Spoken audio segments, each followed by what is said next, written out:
Hi YouTube, welcome to the floor of my craft room. Okay, so I got some packages today with fabric, more of the fabric for my Little Red Riding Hood costume. So, first I'm going to show you what I already have, which, remember, I'm making a dirndl. So, this is going to be the primary base of it. Pretty much the bodice and the skirt. This is lovely. Striped fabric.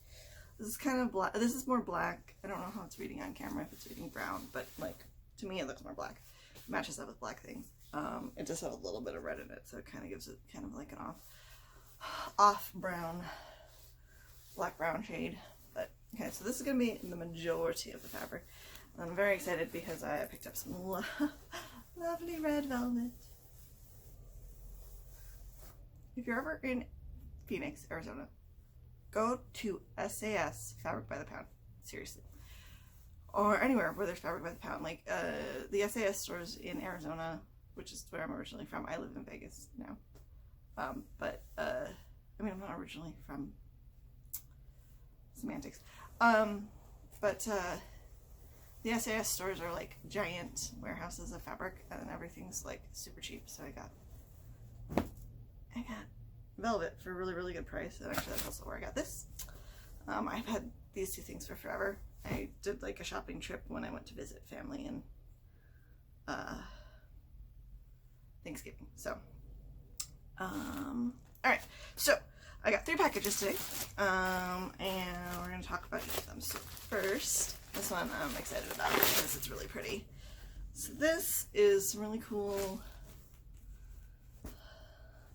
embroidered fabric that I found relatively cheap on eBay. Yeah, isn't that pretty? I'm going to use this as a border. So this is going to go 2 places. I'm going to use it, there's like these center front panels on the bodice that I think I'm going to put it in. I might also incorporate it in the back. I haven't quite decided. I got to play with that. And then I'm going to cut it, strips of it. So I'll cut it, you know, between the 2 lines, finish the edges nicely, and apply that to somewhere in the bottom of the skirt. I haven't decided if I'm gonna like set it at the bottom or just slightly above. But I mean, look at how nice these look together. That's gonna be really pretty. That's gonna be super duper pretty. So I'll just make it like a nice little border. It also gives me some embroidery that I don't want to have to try to figure out how to do myself, because a lot of traditional dirndls have embroidery or like pretty prints, and yeah, this was easier than finding ribbon. Also, ribbon gets expensive, like some of the embroidered ribbon and whatnot, so I was like, that's an easy answer. And the nice thing is the skirt. Okay, so the skirt that I'm going to do is actually rectangles. It's like 3 or 4 rectangles. You cut it out based on the pattern and the width of the fabric. So that will make it really easy to apply the nice long strips of this, because the way this runs, oh, it doesn't run the way I thought it did. Yeah, this A is a nice white fabric, but B, it runs this is the selvage edge, so it actually runs along up. So I got like a nice long chunk of it. I ended up getting 2 yards of it just in case, also because in the description on eBay it did not say which direction for sure the print ran. It didn't say whether it was horizontal, like with grain or cross grain, and it didn't give me great dimensions, so I was like, take a little bit of a gamble, but I think it totally paid off because it's really pretty. And this is just like a polyester. I mean, both of these. This is a polyester too. This is not. This was so cheap again at that SAS store. I think I paid like $3 a yard for that for like 4 yards. And then this, I got 2 yards, and I think it was 9 something. So, just a little. No, it was like. I'd have to look it up. It was relatively inexpensive. I think it might have been $8.99, something like that. Figured 2 yards, not too bad. Okay, second one. I already cut these open, but I didn't. I only peeked a little. So, this one, I'm excited because this is going to be actually for multiple projects.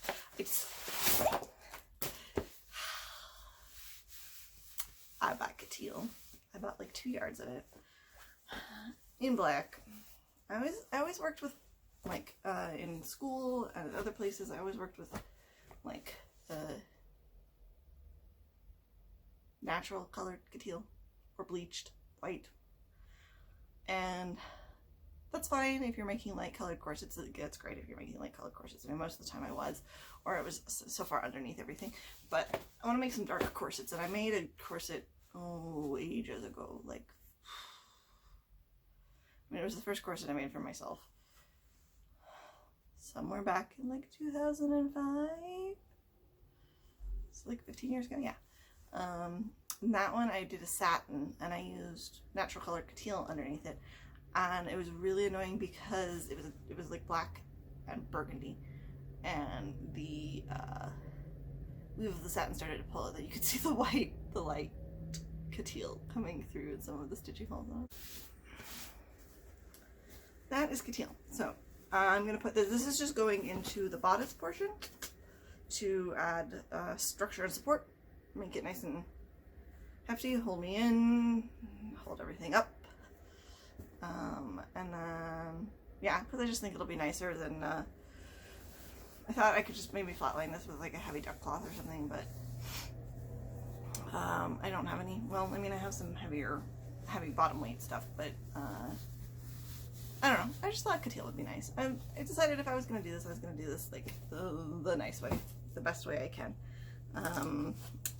with my knowledge and whatnot. I don't think I'm adding any boning into the dirndl, well, or anything, but you know, like I said, I just wanted some extra like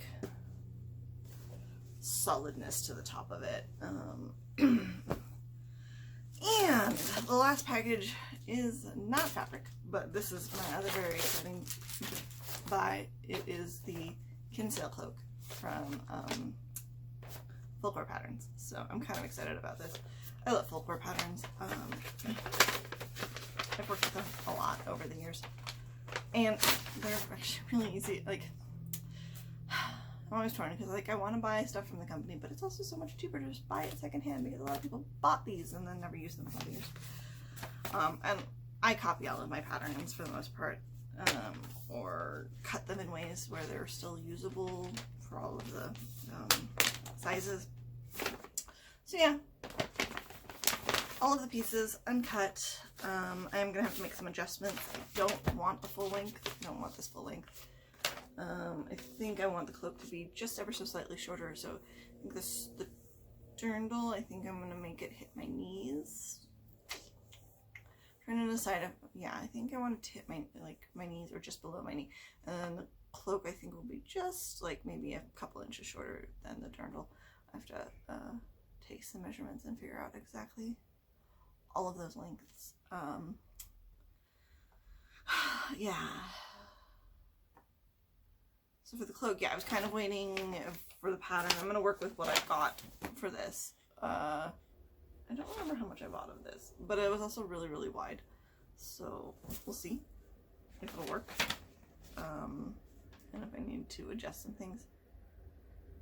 If nothing else, I just might use the hood from this and adjust the keeplet if I'm running out of fabric. Yeah. I just thought it'd be fun to buy a pattern rather than just like make it up. But I know I definitely don't have the amount of fabric that this calls for. But like I said, I'm making it shorter, and I might adjust the fullness or something. And then, so once I kind of have that figured out, I'll figure out what I'm going to use for my lining fabric. I also kind of wanted to see how all of this looked together. I have a feeling that I'm going to need to tie it. I want to tie it in somehow, and actually now that I'm looking at like this embroidery, I might end up pulling like this really light, there's like this really light mauve. It looks darker on camera, at least from here. It looks darker on camera than I see it in person, but I might pull something like that, like a really light color, or maybe like sort of just a white lining so that it's got some depth to it. And then because I'm going to have like a white blouse and possibly a white apron. I still haven't decided on my apron fabric. I found this really cute fabric that I wanted, but there wasn't enough of it for the apron pattern because it's got this like a super long time. But yeah, so that's me rambling about the fabrics that I have so far. And I'm gonna try and work on adjusting the pattern in the next day or so and put up some stuff. I'm trying to figure out how to film that, because I would love to be able to share how I copy my pattern and make the adjustments that I'm gonna make for myself. And then how like I cut out and do a muslin mock-up. But I gotta figure that out. I don't have a lot of like options for setting up filming, and then it's really hard when you need both hands free to do stuff, but you also need to hold a camera. So yeah, we're gonna figure that out. Anyways, oh, let's see, YouTube sign off. So we have to remember to tell you to like my video and subscribe to me, right? I've also put a link to my Ko-fi account. I have a Tumblr under the same name, So Fast Die Young, and an Instagram, So Fast Die Young, as well, if anybody wants to go look at other things that I've done, or my random collection of interesting sewing related posts from Tumblr. It's a mix of my stuff and then other things that I would blog from people that I just think are really, really cool. So yeah.